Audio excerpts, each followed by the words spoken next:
well as a generation share. As of March 2020, the total installed capacity was around 28 gigawatt, of which more than 45% came from renewables. And in terms of generation, this translated to around 25% in the energy mix. Wind has a significant share in Tamil Nadu's mix. Solar is still at a nascent stage, as you can see from the pie charts. However, the situation has actually improved in the last couple of years. There has been a year-on-year growth of solar of around 53%. The state has also set itself a target of 9 gigawatt of solar capacity by 2023. And this is also stated in their 2019 solar energy policy. Apart from that, the state is having significant potential of both wind and solar. So it's actually a place where developers and investors can actually think of investing more in renewable energy. To give you a picture at the India level, so on 25th March 2020, India actually went into a lockdown of historically unprecedented proportions, and the energy sector actually felt that sting. The power consumption declined by around 23% in April. And on 5th April, as all of you know, there was a 9-minute blackout at 9 p.m. alongside a candlelight vigil to express a collective will to fight this pandemic.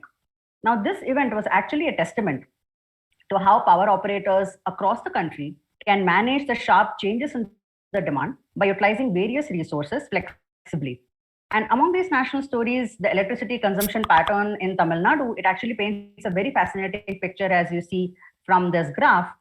Here, the power consumption of the state around March was around 350 MU. As a lockdown came into full force, the electricity consumption steadily declined by 40% in the period of March to April. So here we see that in terms of the fuel-wise generation, the electricity production from thermal power plants plummeted. So from around 30 to 35% of the installed capacity of the energy mix in March 2020, it actually came down to 5%. It actually represented a four-fold decrease while the state's in the state's overall energy generation. And this was primarily because the transport restrictions were there during lockdown, which impacted the coal supply chain.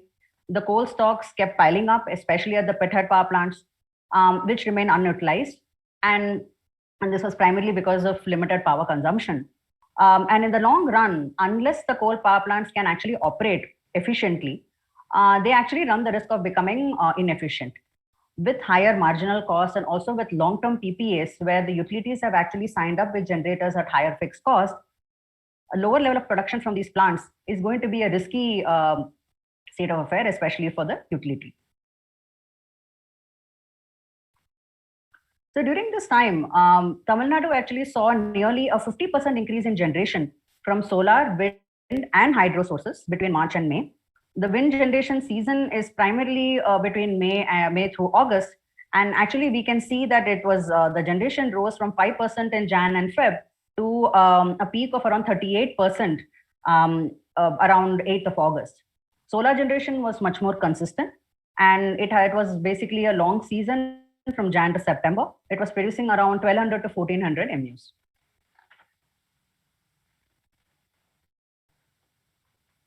So with this picture in mind, when we started analyzing what will be the future of RE transition, especially in the short, medium, and the long term, it becomes extremely critical to visualize, strategize, and plan for resilient, clean, and sustainable energy transformation, especially at the state level. So we undertook the scenario analysis to evaluate suitable energy mix and also evaluated what will be the emission levels, especially looking at a 2030 timeframe for three main scenarios. One was the energy efficient pathway, where we assumed that 50% of RE would be at the 2030 level, low RE pathway, which has 60% RE, and then a high RE pathway, which has 70% RE. And this modeling exercise was primarily done using low emission analysis platform by SEI, which is popularly known as LEAP. So let's look at the first scenario, which is the energy efficiency pathway.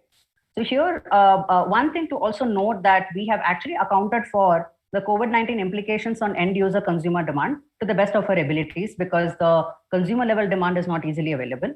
So here we actually also projected in such a way that the model saw an overall drop of 5% in FY 2020-21 And while comparing the pre-COVID and during COVID levels, we actually saw that the CNI and transport demand reduced while the residential demand increased. So we actually used this depressed demand, especially for the first few years. And then we tried to model it in such a way that the demand actually was able to recover to pre-COVID levels by 2023. So we gave that leverage as well. So as we see in this particular scenario, the demand across categories are lower as compared to the BAU. Savings in households will primarily be due to lighting and HVAC. We also saw that by 2030, over 9,400 megawatt of capacity can be avoided in order to meet the new demand. And this is going to be using different types of energy efficient technologies. So owing to this reduction in capacity addition and generation, we saw that the emissions are significantly mitigated. It's around 22 million metric tons of CO2 equivalent.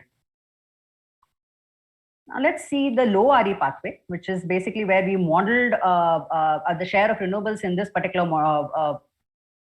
scenario was modeled at 60%. In terms of the capacity share, the solar share increased from around 8% in 2019 to around 19%, so around twofold. Wind marginally increased from 30 to 35%. And the idea was in this particular low RE pathway assumed a slower growth rate for both solar and wind, whereby the state actually meets the target of 9 gigawatt by only 2030. The target is actually by 2023, but in low RE pathway, we assumed a slower growth rate. And for wind, it meets a 15 gigawatt target by 2027. In this, we see that, again, the solar, hydro, and wind, they continue to dominate the share of state's generation. And it totals to around 66% of generation, whereby wind has a share of around 40% and solar around 17%. And here also we see that there is a slight increase in terms of the mitigation of the emissions. Here we see it's 32 million metric tons of CO2 equivalent. Moving on to the last scenario, which is a high RE pathway. So here the share of RE in the 2030s installed capacity was modeled at 70%. And we considered the growth rate for solar such that both the state and the private sector would meet the solar target of achieving 9 gigawatt by 2023. We also assumed that around 70% of the total wind potential, which was estimated by NIVE and MNRE, is also met by 2030 for wind. And what we saw in terms of output, there was a 9-fold increase in the share of solar generation between 2019 and 2030. And for wind, there was a 2-fold increase in the share of wind generation.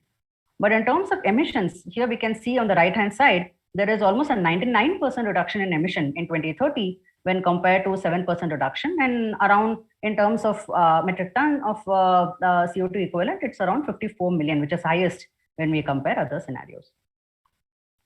So finally, summarizing, I would say that COVID-19 lockdown has actually provided a strong impetus for the renewable energy industry.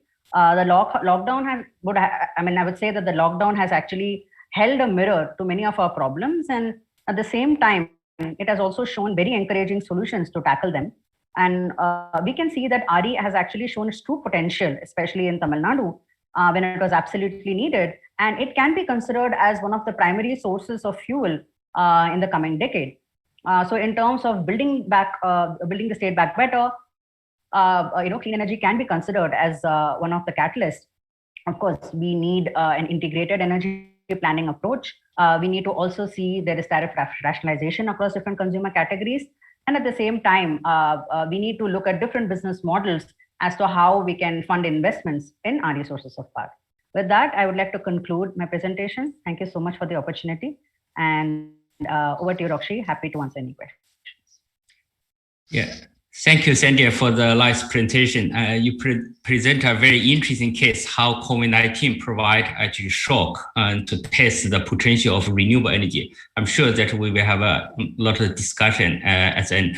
Probably just I was informed by producers that there was some audio issue. Probably participants couldn't hear me at the beginning. Just a very quick repeat of the introduction. First, myself is Roxy. I'm the principal research fellow at the University of Technology, Sydney, as well as the president for the International Society for Energy Transition Study, ASSIS. The ASSIS is like a the forum where you are attending aim to promote it equitable and inclusive energy transitions. If you are interested, you can find the link for ICES online. And for our particular section today, we are examining the impact of COVID-19 on energy and the environment issue. We want to see how that has changed our supply, demand, load profile, and emissions. We have 6 panelists. You just heard the first panelist, Cynthia from the World Resource Institute. We now have our second presenter, Shankar. He's from the Los Angeles Berkeley National Laboratory. He will talking about a technical issue, how to cope with the unexpected measurement and verification for non-routine adjustment. Shankar, I will leave the floor to you. Thank you. Thank you, Rakshi. Can you see my screen okay? Not yet, Henry. Can you see it? Henry, you still Cynthia's screen.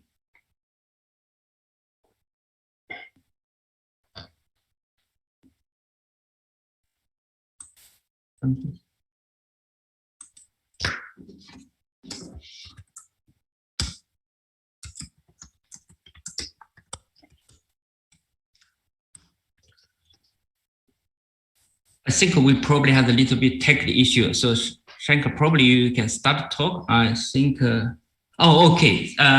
Interesting. And probably only myself cannot see because I think Dhruv says that he can see the screen. So we're good now? Are we good? Yep. Okay. Then it's correct. See, please carry on. This is the correct screen. Okay, good. So my name is Shankar Ernie, and I'm from Lawrence Berkeley National Lab. This is a U.S. United States Department of Energy funded lab. We focus on energy efficiency and renewable energy aspects, but the work that I'm going to talk about today is done in collaboration with EVO, Energy Efficiency Evaluation Organization. These are the folks that develop M&V guidelines. So to kind of kick this off, just a little bit of an introduction. Measurement and verification is basically a systematic methodology to evaluate how well your project or measure is performing compared to a certain baseline. So you have a certain baseline and you compare after you do your energy project, and then you compare your post-retrofit energy consumption with baseline energy consumption after doing some adjustments. So that's kind of what it boils down to. IPMVP, International Performance Measurement and Verification Protocol, provides you with an array of options to tailor the M&V strategy to suit your risk profile, that suits your risk profile. So when it comes to adjustments, there are these routine adjustments that you normally make to account for things that you expect to change, like outside air temperature. And if you're dealing with an industrial plan, you can include production in that as well. There's a lot of research that went into how these adjustments can be made to make sure that the operating conditions pre and post are accounted for. So as you see here, there is a plot that shows two energy consumptions. The blue is the modeled energy consumption, and the beige, I think, is the actual energy consumption. There's a temperature which is used as an independent variable to develop the model. So as I said, routine adjustments are fairly straightforward to make. But there are these non-routine adjustments for which we don't have a whole lot of literature or guidance to rely on. So these are adjustments that are made to account for these static factors. These are factors that are not expected to change, but they can change. For the classic case is the COVID, right? So these are like occupancy or square footage in a building or operating hours. So when these change, they have a significant impact on energy consumption. And the question is, how do you make those adjustments? So the here in this case, you see this green chart shows the energy consumption. Around May, it saw a steep drop in the consumption due to something that happened in the facility. So how do you make sure that you correct for that change while making sure that the energy retrofit that was installed is still working the way it's intended? So these are the challenges. We started work on this about 4 years ago. Even COVID kind of became became the norm here. So there, as I said, there was not a whole lot of literature on this. So even defining what a change is, non-routine event is, was not clear, and detecting if there is indeed a change that needs to be adjusted for is another problem, and then quantifying to make sure that you make the right adjustments is another major challenge. So with these set of challenges, we did a lot of research, not we meaning Lawrence Berkeley Lab in association with EVO, Efficiency Evaluation Organization, and we came up with this three guidelines. The two guidelines. The one on the left is the classic IPMVP that most people are familiar with, but there are these two other guidelines that one came out late last year, which in general is essentially a framework for adjusting for non-routine events. And then early this year, the EVO came up with this kind of an addition that essentially uses the same framework that the NRE guide uses as a study to see how one can make the adjustments to account for this consumption related to COVID. So again, the guide, both these guides get into some of the details, but to kind of quickly run through those. So we came up with a framework, the EVO came up with a framework on how to characterize the non-routine event. There are various factors that one has to take into account: the magnitude of the change and the duration of the change and the frequency and so on and so forth. Again, I'm quickly running through this given we have the constraints in time. And then once we have the non-routine event characterized, the next step in the process is detecting to make sure that there is an event that needs to be accounted for. So there are various techniques that one can use. Obviously, there's the human feedback, if human in the loop. If there is somebody on the ground helping you to understand if there is a change, you can adjust for it. But sometimes it's hard to do that.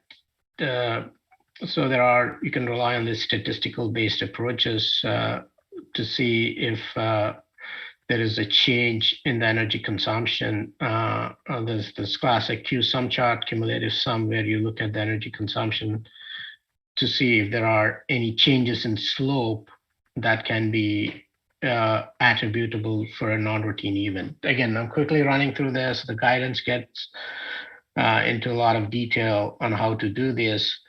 In terms of how to quantify it, so once you characterized it, you detected it, and now the next part is quantifying it. So how do you adjust your energy consumption to account for that change?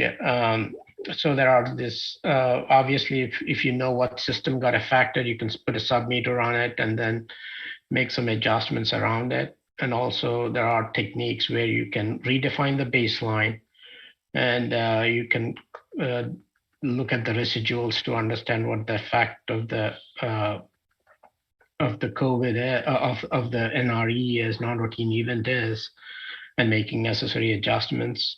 And also there is this engineering-based approaches that one can use and is traditionally relied on to make these adjustments. But to kind of make this more to kind of drive home the point. So here is an example of the energy consumption for an industrial plant for 3 years. The first year we call it a baseline period. The energy consumption was gathered and a model was developed, which was essentially used to predict what the energy consumption should be for year one in the absence of any retrofit. So this is a case where this is part of a strategic energy management program where the industry is getting incentivized by the utility based on how much energy they save. So it's very important that there is an M&V that with adequate rigor to make sure that the saving, the incentives are paid in an appropriate manner. So in this case, year one, the savings came out to be about 1 million kWh. And then for year two, so everything seems to go well until COVID hit around mid March. As you can see, there is a upward shift in the slope of the energy consumption. The yellow plot that you see is the cumulative energy savings for this industry plant. So as you can see, there is a upward shift in the slope that's attributable to the COVID-related effects. So what was done in this case was they took they remodeled the energy consumption surrounding this non-routine event, and the saving adjustments were made to account for this. So as a result, there was a 10% reduction in savings compared to a model where there was no adjustment. So as a result, the savings were lower than what was previously calculated. So in summary, again, this was a very quick run through that document, those two documents. So the metering-based M&V approaches are very elegant in ascertaining the energy consumption related to various energy projects. But these non-routine events can pose a challenge while trying to calculate those energy savings. COVID-19 exacerbated some of those issues, but it's very EWA has come up with these guidelines that one can use to adjust their energy consumption appropriately to account for these changes related to these non-routine events. So these are the two documents that I talked about, and I think that's my last slide. Thanks for your attention. Thank you very much, Shank, for your presentation. Yeah, I think it's really what we need in the very turbulent times to have a very precise measurement of various energy policy, including the energy saving you have mentioned. In the long run, probably with all the economics and other study, we also need to adjust the data. So what you presented will be more of people will realize it will become more important over time when they need the data to look back to check. Our third presenter is Ms. Dr. Hunjun Lee. He's a program manager and Asia Developer Bank. She will talking about ADB's Smart Energy Efficiency Project from the perspective empowering local government for energy and sustainability. Dr. Lee, the floor is yours. Okay, thank you very much, Voxy. Good afternoon, good morning, good evening from Asia Pacific colleagues and friends. I'm Hyun-Jung Lee. I'm from Asian Development Bank, working as a senior energy economist. I've been working for Vietnam in the last few years, and like other panelists, the project that I'm going to introduce is not focused or is not designed to see the impact of the COVID-19. Rather, I like to share our project experience, how we basically experienced the COVID-19 pandemic in terms of the project executions and then also implementation. And then also some of the impact, especially from the demand perspective. So, okay. I hope you can see the screen. Okay, so I briefly introduced the Smart and Efficient City project that actually ADB started 2 years ago to help the Vietnamese city and provinces to achieve the objectives of the energy efficiency development and improvement, and then also smart and green city development. We have been working with the 6 cities and provinces, such as Can Tho, Da Nang, Hai Phong, and Lam Dong, and Quang Nam and Quang Ninh. They are the diverse kind of selection of the cities and provinces, and including 3 large cities, to also the 1 highland provinces, and then also industrialized provinces, and the more agriculture-based provinces as well. So with these cities and provinces, we have been giving us support, especially to identify public sector side energy efficient project, and especially in the 2 areas, the street lightings and then also public buildings. Those 2 sectors are the most energy consuming sectors among the public sector owned infrastructure and assets, and then account major amount of the energy cost annually.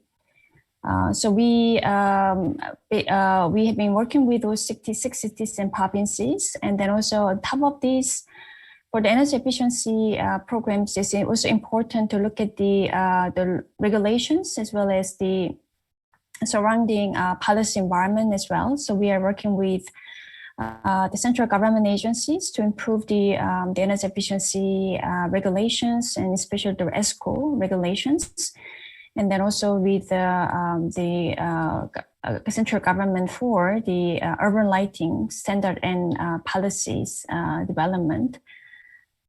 So there's a kind of broad introduction of the project, and going into COVID-19 impact.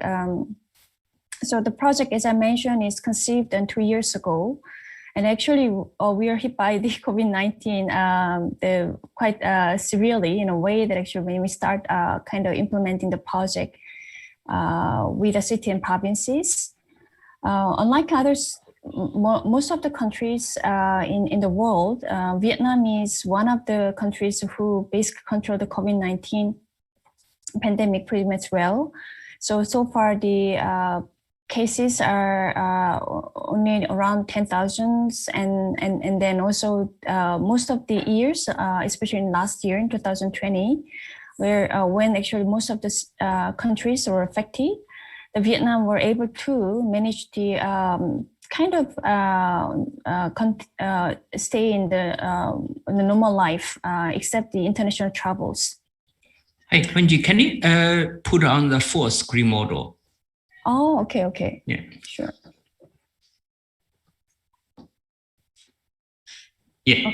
Okay. So yeah, sorry, but we still this COVID-19 impact was severe in a way compared to the previous years, the normal economic development cases. If you see the chart, then the GDP growth was also dropped into the 2.12% as of the 2020. But of course, it's better than the negative economic growth, which has happened and then discovered in other Asian Pacific countries. And also we have I've seen the kind of drops in the energy consumptions, especially one of the first lockdown in April last year. So 8.5% of drops, and these are largest drops of the years. And since then, there were also several cases of the lockdowns, but it was not severe, and then that was not maintained throughout the year. Overall, economic growth also kind of retained into the 2% levels, and so the economic, the electricity consumptions also have been only increased up to the 1.5% in terms of the peak demand, which is actually much lower than what actually the Vietnamese government and then also the expert projected and the planned in the power development plan.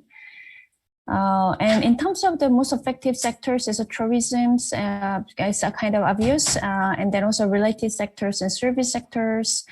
And also beside the overall reduction, the electricity demand also kind of shifted from the production and business commercial sectors to the residential sector. And I believe this is a kind of common phenomena because of the work from home and lockdown impact. So I will just show a few slides related to the two major sectors we have been working in the public energy efficiency project, public lighting, and then also public building.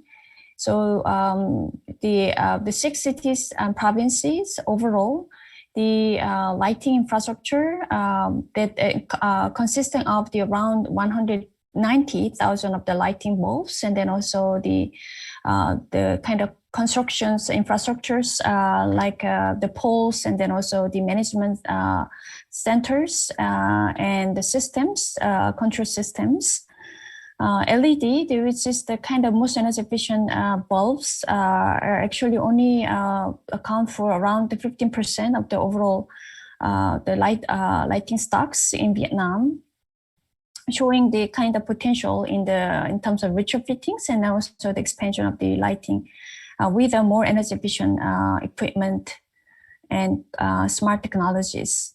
And so this is a kind of technologies that we have used to introduce to Vietnamese lighting systems, basically with the LED and smart controls, and then also the some part of the cities and provinces using the smart poles to provide the smart controls, but also other smart city applications.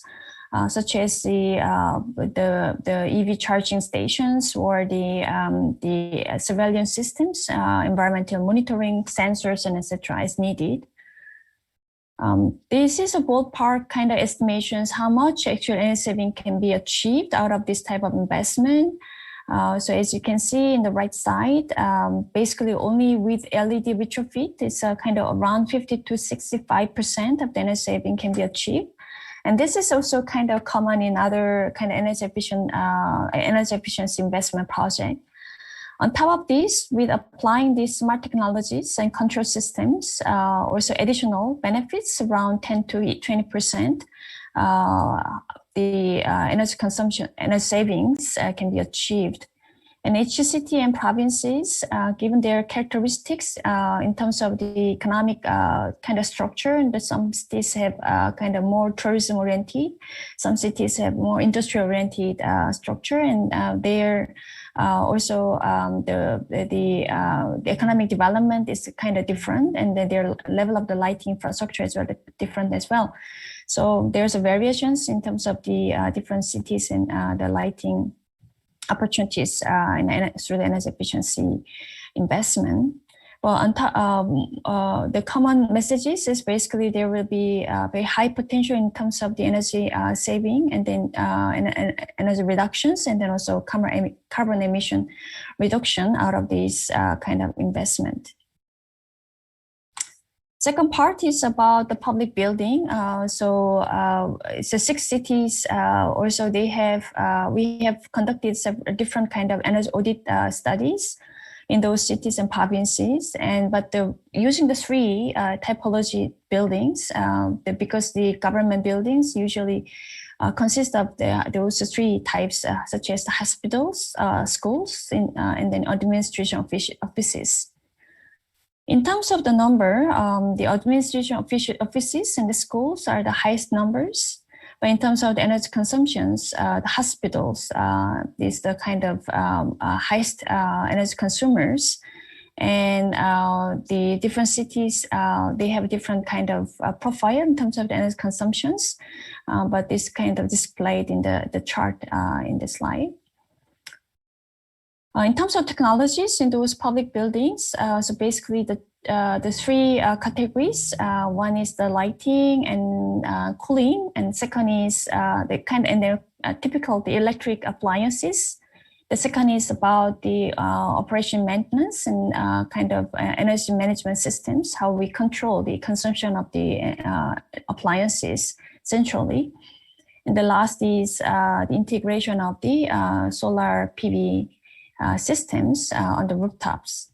So on those three levels, been used actually for the energy efficiency opportunities, and then now saving amount has been identified around 25% to the 30% in the Vietnamese public buildings.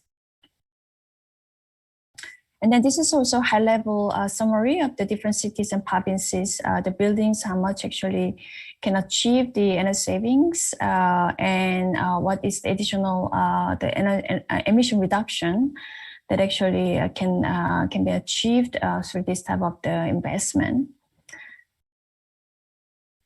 I just ran through the presentation very quickly because I just have to, I like to spare a bit more time on sharing our experiences in terms of project implementation, but also what does it mean actually in this type of the project in the post-COVID-19 recovery era. And in terms of the overall the interest and the feedback from the Vietnamese government was actually very high and encouraging. The top leaders, they are motivated for energy efficient and then also resilient systems infrastructure for the green recovery and energy saving and the smart development, smart city development. Despite this project were not really conceived considering the COVID-19 pandemic, actually was designed prior to this COVID-19 and focusing on the energy efficiency improvement and the smart city development. But the top leaders also understood that this is actually naturally linked to their economies to be recovered with much more energy efficient and greener infrastructure. And in this regard, we actually also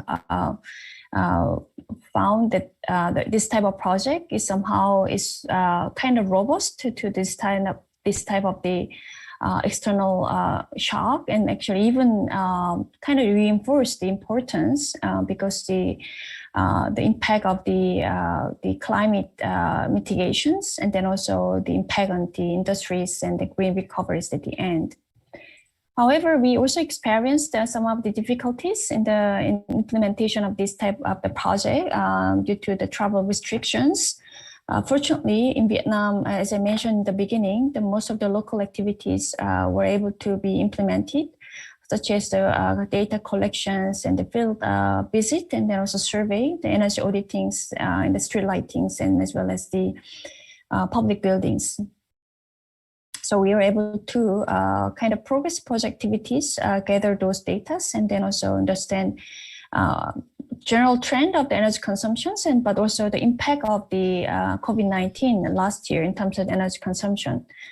So as a public infrastructure, and especially the street lightings, and has to be stay on despite whatever happens anyway. And so therefore, despite the slowdowns or lockdowns and energy consumption not so much affected for the case of the street lightings. But in the case of public buildings, the energy consumption's been affected because of the this lockdown and as well as the work from home kind of arrangement. And especially the hospitals. So we thought actually because of COVID-19, there might be some more demands in the hospitals in terms of the usages and as consumptions, but they were generally declined in terms of the energy consumptions. And this is one of the consideration, but I think we have to see the overall trend instead of the kind of temporary reduction of the energy demand in some of the cases, like in the building stocks. And so try to use those data and actually in terms of the estimate the energy saving potentials overall the longer period of the time instead of this focusing on the COVID-19 period. The reduction of the energy share is kind of, as I mentioned, the energy efficiency investment is well aligned with this post-COVID green recovery kind of policy orientations, and then also the meeting climate targets from the Vietnamese government can add the jobs, especially for the energy audit and retrofittings, also rooftop solar, the PV, the integrations, installations, and then also the create opportunities for the businesses on the ESCOs, which is very weak in Vietnam as of now. And then also the opportunities for the market expansions of the energy efficient equipment manufacturers and suppliers. One example that actually we found through this study is, and the project preparation is, energy efficient equipment cost is much higher than international market benchmark. In the case of, for example, LED, even actually the price is twice expensive than the international average. That is because of the low penetration of this energy efficient equipment, and therefore having this type of the public investment in the kind of the larger scale and then longer period will definitely facilitate and also promote the development of the energy efficiency market and then also industry. Thank you very much for your attention. Thank you very much, Henji, for the interesting presentation. It means that our routing project has been successfully implemented during very unusual times. I think there's probably a lot of lessons to learn.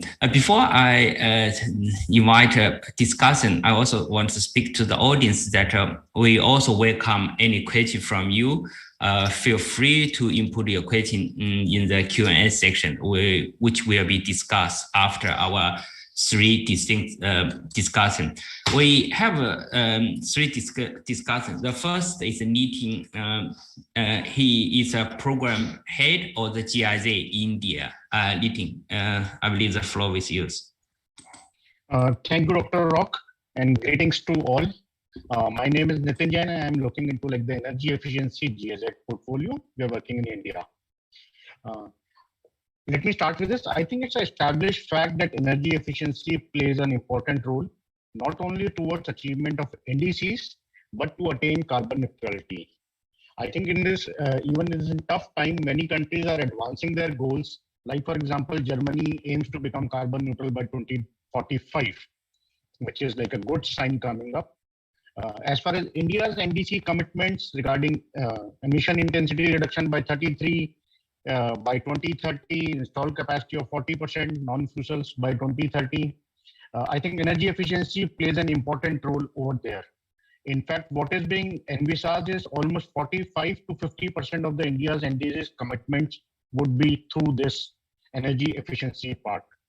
If we go a little deeper into this, the major share of even this 45-50%, out of this 50% comes from the industry itself from India, followed by transport. Now let me talk about the energy efficiency. So with the successful implementation of perform, achieve and trade for large scale industries under National Mission of Enhanced Energy Efficiency, India is now moving towards deep diving into the micro, small and medium enterprises industries through low carbon technology, PAT innovation, finance support schemes, etc. Recently, we had a survey done for this impact of COVID. Obviously, Indian economy is critically impacted with COVID-19. Amongst the most affected are like the millions of small businesses as their production, distribution, consumption has taken a massive hit. Additionally, they are not backed by a large or a huge capital loans. So three major impacts came out of this report. One was like the supply chain. Second was the fall in consumer demands. And the third most important one was also like the stress on economic and human capital. As far as these were like the three major things, impacts of COVID on like the medium, micro, medium and small enterprises.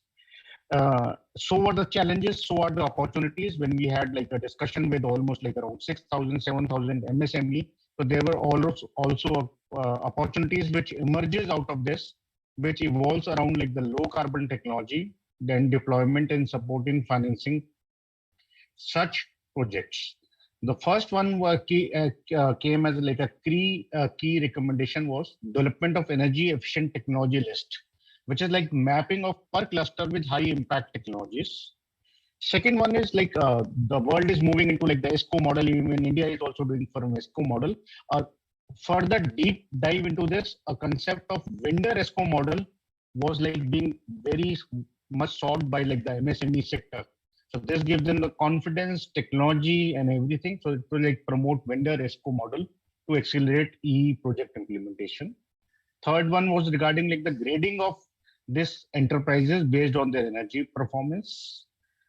Additionally, what came out like it was also to a surprise was like the digitalization drive for Indian MSME sector. This has really gained a momentum, though we were a little bit skeptical also like, but with the migrant issues and other labor issues, India is really looking forward for digitalization drive for Indian MSME sector. Even like the government at the highest level, we are promoting these things. And the last but not the least was developing and recognizing like the green industrial cluster. So what I feel is like, obviously there are impacts, but there are opportunities also coming out of this, which would have like a different way of working in the next decade, and energy efficiency will definitely play an important role in our commitments. Thank you. Over to you, Dr. Rock. Yeah, thank you, Nitin, for highlights the importance of energy efficiency. We always call it a fifth fuel, and it's always be there and should be there. Our next discussion is Rakesh. He's a vice president for the Tetra Technique. Rakesh, the floor is yours now. Thank you, Dr. Rock. I will talk about the retail tariff design. And historically, the design of retail tariff remained restricted to the technology for metering and billing. Now, the technological barrier has been resolved, but there are additional complexities, and one has come because of the COVID. What has happened during the COVID time? The demand for most of the utilities have come down. But still they have to pay the fixed charges for their long-term power purchase agreements. The retail tariff, which is generally in most of the Asian countries, is in two parts, fixed charges and the variable charge. But fixed charges does not cover the entire fixed charges which the utilities pays to the generators. As a result, several utilities resulted into a loss of the revenue because they could not cover that cost from the customers. The second reason is to have a look at the retail tariff design is the distributive energy resources. Now, distributive energy resources are good and they are increasing the points on the grid. But how their cost is getting apportioned. This is basically currently getting socialized to all the customers. So what should be the right way to rationalize or apportion this cost need to be looked into. The third thing is that as the grid need to be more secured and more safe because of the increase of the several points, every consumer is turning into prosumers, then how to recover that cost of making the grid robust. Now, all those three things makes us to look at the design of the retail tariff, which cannot be the conventionally that we are doing it. So that's my opening remark. I do mention that Sandhya also mentioned in his summarizing slide that tariff rationalization across the consumer categories is needed. So I'll also like to listen her thoughts on that. Thank you, Dr. Rao. Yeah, thank you, Prakash, for highlights the importance of a tariff setting to cooperate with the ongoing change of energy mix. We will probably have more discussion later on. Our last presenter is Truth. He is a research consultant from Massachusetts Institute of Technology, MIT. Truth, the floor is yours. Yeah, thank you so much, and it's really great to be here on the panel. I just want to speak about, so of course, we conducted a study which analyzed India's renewable energy sector and in particular the impact of COVID.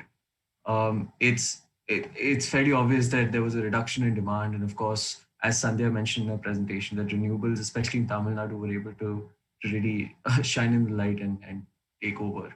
However, the one aspect that our study focused on was in the long term, what does lockdown and what does supply chain disruptions because of COVID, how does it make a difference on the renewables energy sector of India and Asia as a whole? And we came to the conclusion that while it has matched energy demand in the short term, harder to abate sectors such as heavy industry, shipping, and aviation have been impacted. Mostly because it's already difficult to decarbonize them. It's already difficult to route energy through renewable energy generators to these hard to abate sectors.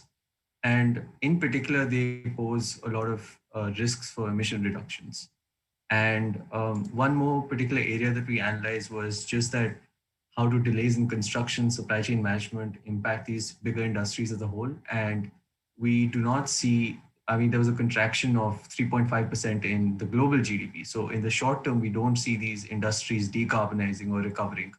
And it's really important to focus on new capacity installations instead of understanding how existing capacity was able to meet energy demand. So that would just be my opening remark. Yeah, thanks, Truth. I haven't seen any question pop up from the Q&A section yet. So for the time being, I probably will start from the last comments about the modeling. It's also linked to Sandhya's question about the India's case. So my question is that what if or different scenario of COVID-19 and how that will impact your projection for the future, including renewable development in Sandhya case and also Truth comments, because that currently we don't see actually immediately how soon the COVID-19 restrictions will be lifted up and whether the global community can be immunized or achieve the safe opening conditions. So we are still in the lockdown. If that will last for 6 months or another 18 months, what will be the difference and how the modeling and the renewable energy and energy mix developer can cope on that. I can invite Sandhya to provide some comments and followed by Truth, but any other panelists feel free to join the discussion. Yeah, Sandhya. Thank you. Thanks for the remarks. And yeah, I mean, the impact of COVID, again, I guess it's going to change from country to country. And it is also dependent on the kind of restrictions that are imposed. What we realized was in the last year, the restrictions were much tighter, where there was a significant chunk or period of time when the CNI demand actually reduced, right? But yes, I mean, in terms of measuring it, I think I would go back to Mr. Rakesh, the point where we need to have the proper accurate metering and billing systems to actually record that level of demand from the consumer side, which will give a better picture, I would say, in the future, in terms of how much the COVID-19 restrictions and lockdowns are going to have an impact, at least at the end consumer levels. So, I mean, and for example, in terms of the subcategories that Dhruv mentioned, even when we take the CNI demand as a whole, at least in this year, we do see that the restrictions they're more tapered. There are certain districts which have, opened up as compared to other districts. So they are trying to actually build that kind of momentum where it's not a complete shutdown. So obviously the level of drop that we saw last year, will not be able to see that this year. And it all depends on the kind of decisions that are taken both at the central and the state level. So modeling becomes even more a complex exercise in this case. And in terms of data availability, I think it's extremely important to get that end consumer data to model that level of accuracy. Unfortunately, we don't have that level of data, and it's all based on a lot of assumptions.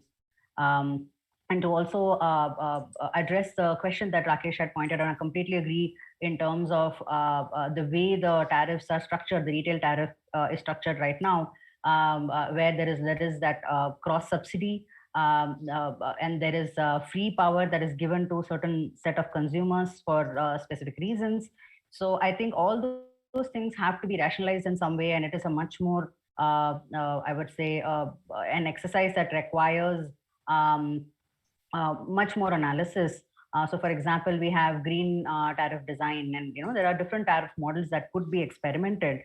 All that is going to take time, but at the same time, it's okay to kind of pilot and experiment these, at least in some states, to see how much RE can be absorbed by the state and utilities and how comfortable they are with the current structure that is in place, and if there can be some tweaks to begin with.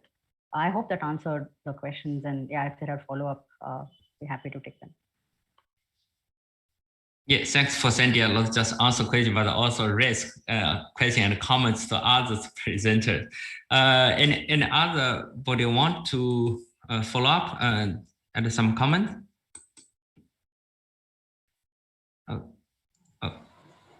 Okay, I will only like to add is that some of the utilities are experiencing, when the first wave of COVID was over, a demand which is much more than anticipated from their normal GDP growth or CAGR growth rate. So they are having a higher demand than they anticipated or forecasted in a normal circumstances. So what I'm trying to say is that because of the COVID reasons, probably the use of electrical appliances have gone up. In the domestic sector, if you see people using maid, now they have the more washing machines and the utensils cleaning machines and other stuffs. So which are also resulting in. On the industrial front also, I think probably industries are trying to cope up for their productions and trying to work above their capacity, although the data need to be checked on that. So that's also the information came that the demand have increased post-COVID when the things were little normal. Yeah, thanks. I think you're on mute. Yeah. Whoever actually panelists want to make comments, just unmute yourself so I can see from screen. Thank you.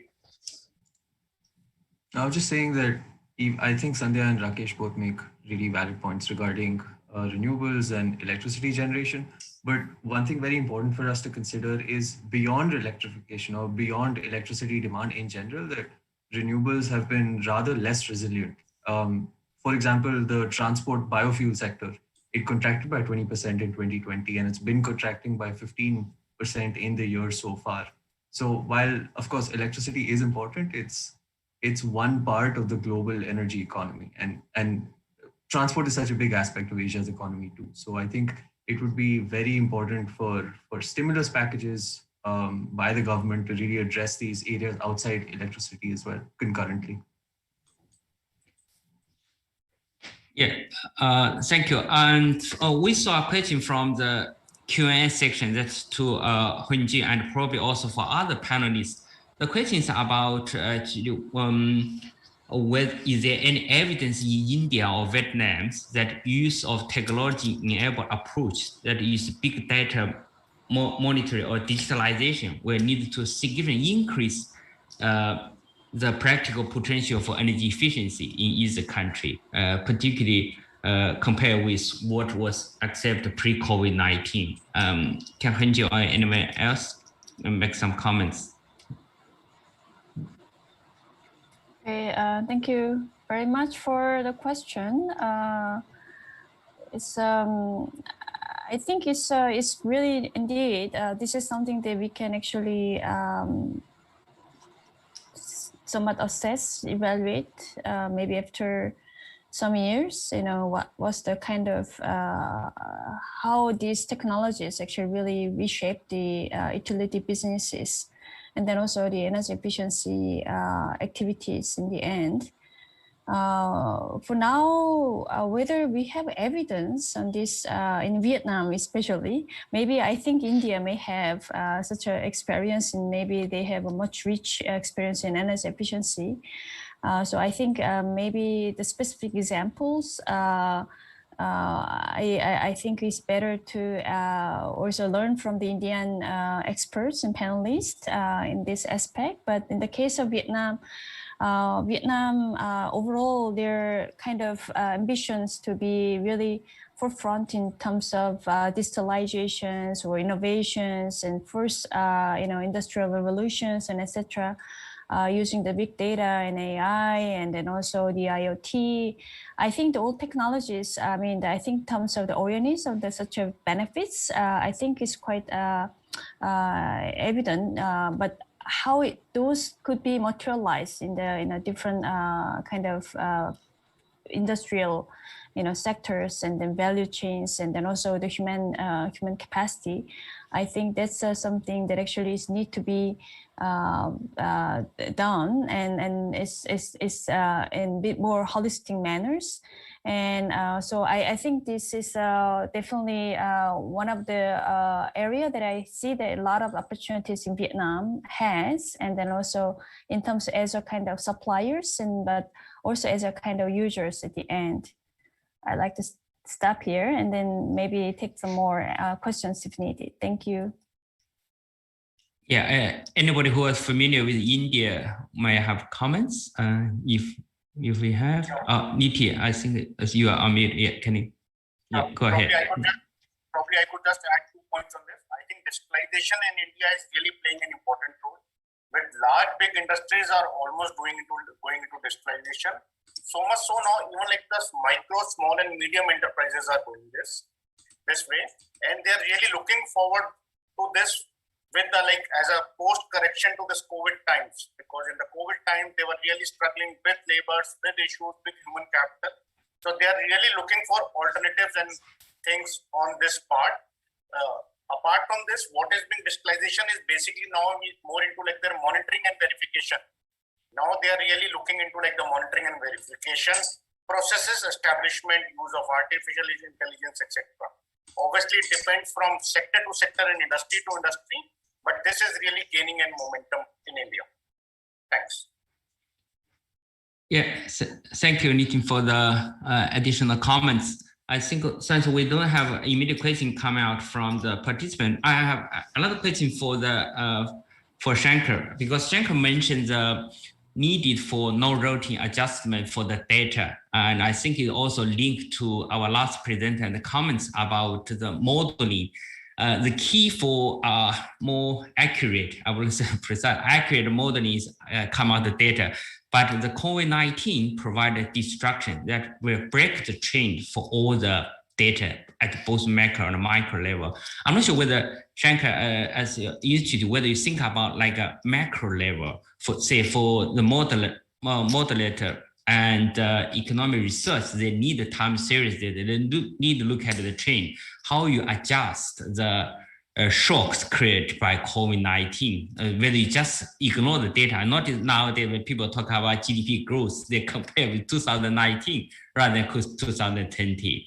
How in the energy sector we should actually cope with this kind of destructing the data series? It could be to Shankar or other modelers who will come to comments on that. I think the broader question is, what did COVID do to energy efficiency, right? Overall, I think if you look at, I think you have to look at it by sector. For commercial buildings, if you look at the metric that normally gets used is the EUI, energy use utilization index. This is basically the BTU per square foot of the building. because you're bringing in a lot of outside air to account for ventilation, so the energy consumption would go up, right? So, and also you're having a lot less people than what you would normally have. That's another thing. But hospitals, on the other hand, probably are having a lot more patients than what they would normally have. So that, if you look at that hospital building, hospitals, probably they're having a better UI. So I think it has to be looked at overall, sector by sector basis, and also building by building. But going back to your question, how do you normalize?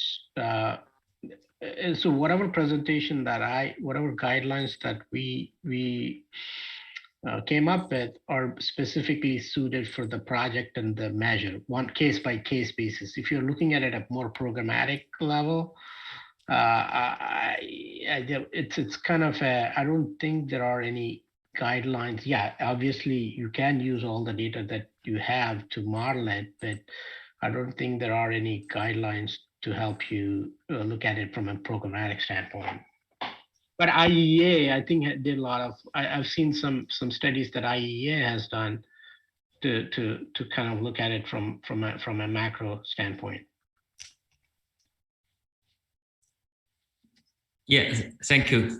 Yeah, I think that question is very important for modelers and all researchers when look at the future, particular project from where we are.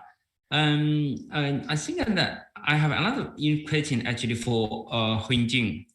When you're talking about the implementation of vet dams, I think there is a lesson probably we could, or an issue raised that in the past, when we or ADB or other NGOs work on such kind of projects, they rely on on-job training and very close guidelines, particular technical guidelines from the donor agency, as well as the developing agency like ADB. But the COVID-19 actually shows that the project can be implemented even without the physical presence of technical expert from donor agents and development agents. So whether that will be created lessons for the future, it means that in the future when there's a new project come out, probably you can continue to use this kind of distant learning and distant technical assistance with the probably empower local government to implement project. In that sense, probably can save a lot of cost, or put another way, can increase the efficiency of international technical assistance project. I'm not sure whether that kind of issue have been discussed or be considered. Yeah, I welcome your comments. Okay, thank you. Thank you for the question. Personally, I think it was very interesting experience. One actually note I didn't mention is actually I was physically based in Vietnam, in Hanoi, and I was actually the one who ran the meetings and etc. Throughout the years, because we are able to make a domestic travels. So I was able to meet the kind of, for example, vice chairmen or chairman of the city and provincial government.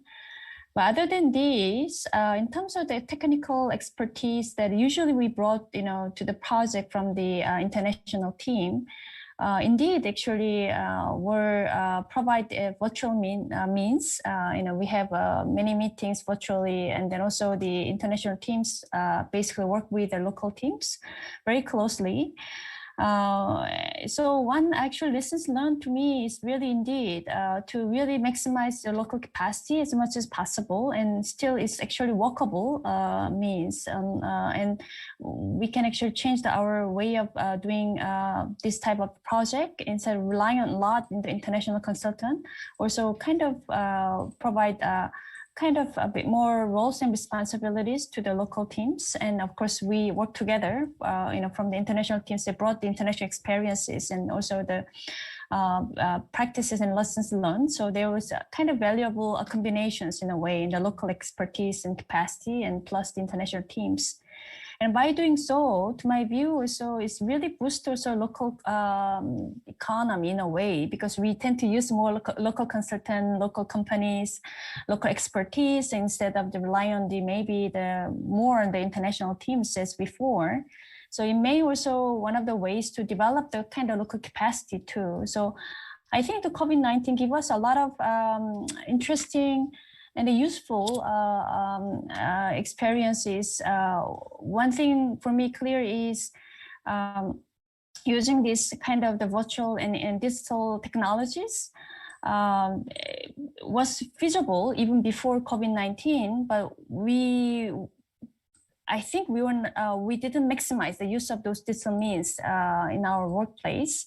Now we had to use, and now we see the benefits. And maybe post COVID-19, I hope actually this kind of change our the kind of way of doing businesses and living a life as well.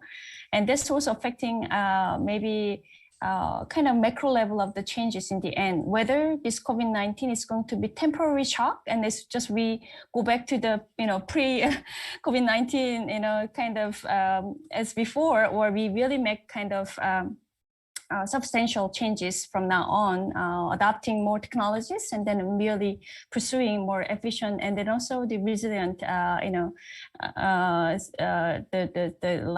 life and businesses. Yeah. Thank you. Thank you very much. Yeah, I think indeed it's an interesting question because for the international development in the energy sector and the economic, we always worry the local capacity. If there's no sufficient local capacity, whatever aid you provide will not be sustainable. And the COVID-19, in that sense, that provide more like a case for test the resilience of our technical support project and from the implementation perspective. I couldn't see any question Q&A from the moderators panel. It could be system problem and any others. Probably there's no question. So I will continue with our discussion. I think we have some our discussion mentioned about energy efficiency and tariff. Those are actually the routine issue in the energy economics and policy. I want to actually panel's view that how the COVID-19 will impact those traditional issues like energy efficiency. We already discussed modeling and policy implementation, how the COVID-19 changed our policy or practice in energy efficiency and or tariff setting in both short run and long run. Some might be just short run, but some may probably there's more like a complementary restructure of issue. We have to think about that. I'm not sure any panelists want to discuss that, or feel free to raise question to your fellow panelists. It's very unfortunate that we are a lot of physically in rooms. I think that will limit our interactions. This probably, or we all feel that's one of the long-term impact of e-meeting. It's convenient, but they come with a cost.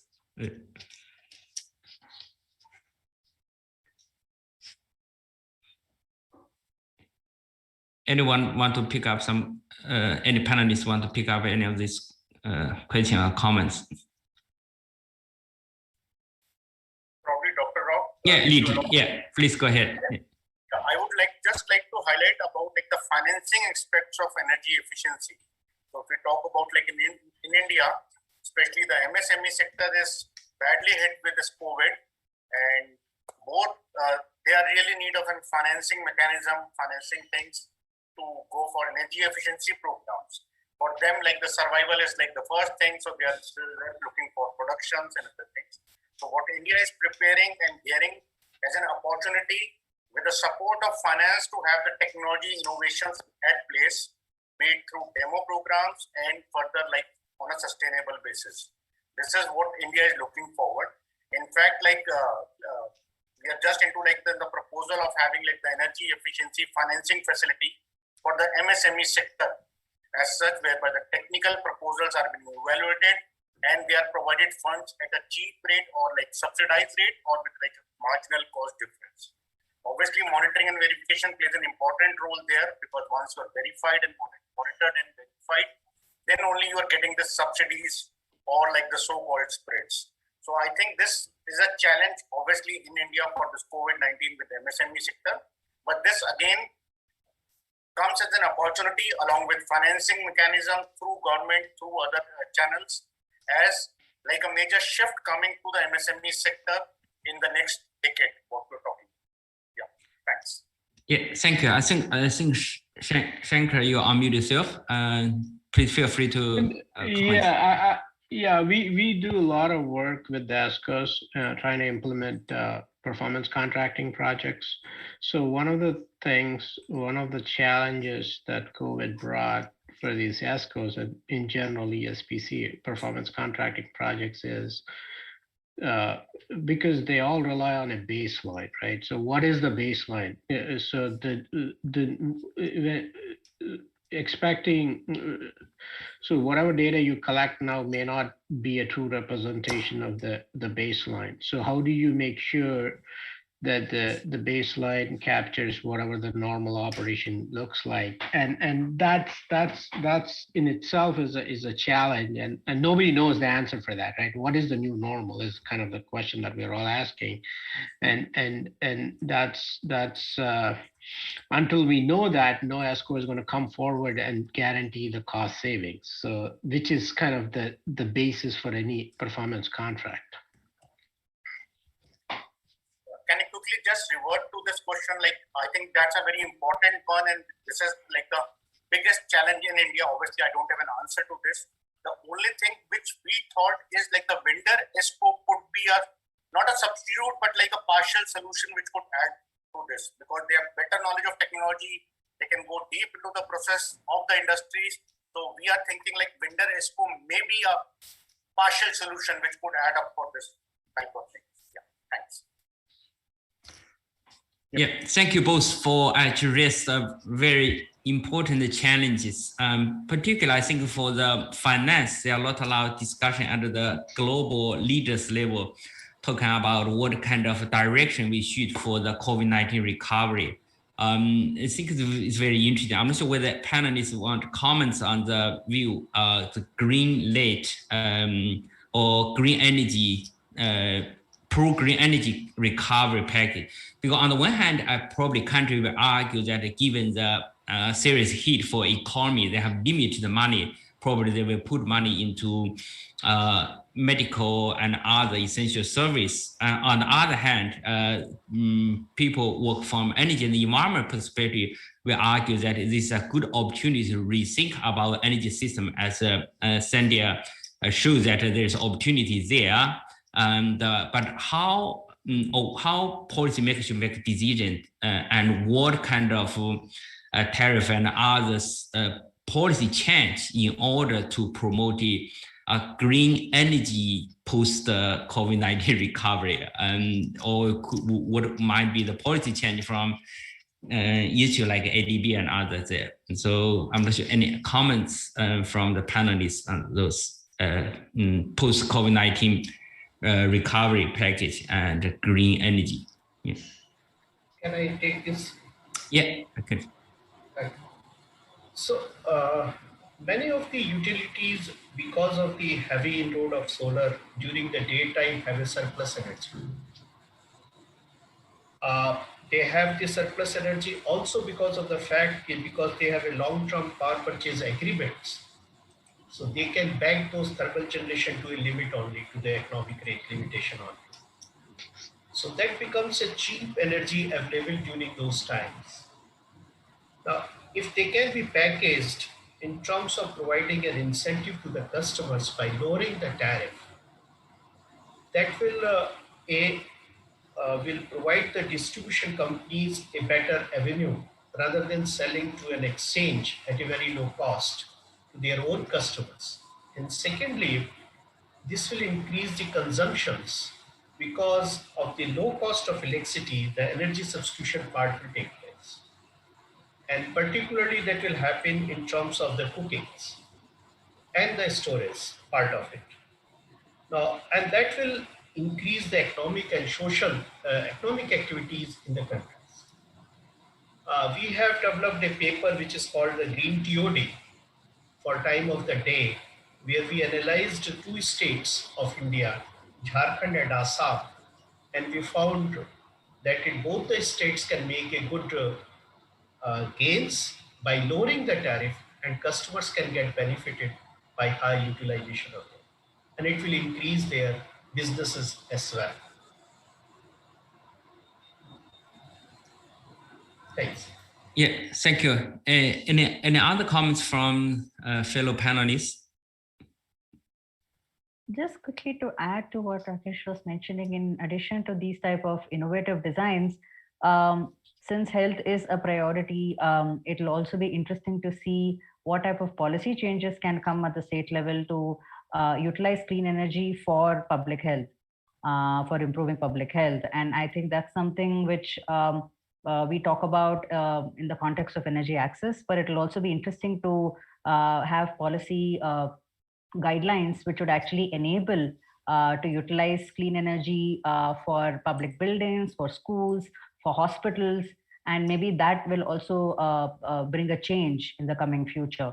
Yeah, that's one just additional point. Yeah, thank you for the comments. Oh, I think Dhruv, do you have any comment? Yeah. I just wanted to wrap up and follow on with Sandhya's comment, saying that probably not for Asia, but this is something that was implemented in Africa, where some funding was directed to hospitals, and along with the hospital, a decentralized renewable energy system was developed to cater to that energy. So I think Asia can also emulate that model of access and integrated electrification. Yeah, thank you for the wrap-up comments. And our last minutes, I think if anyone have the last minutes comments on our panel. I have one small question for Nitin and Lee, if both can answer, or any one of them.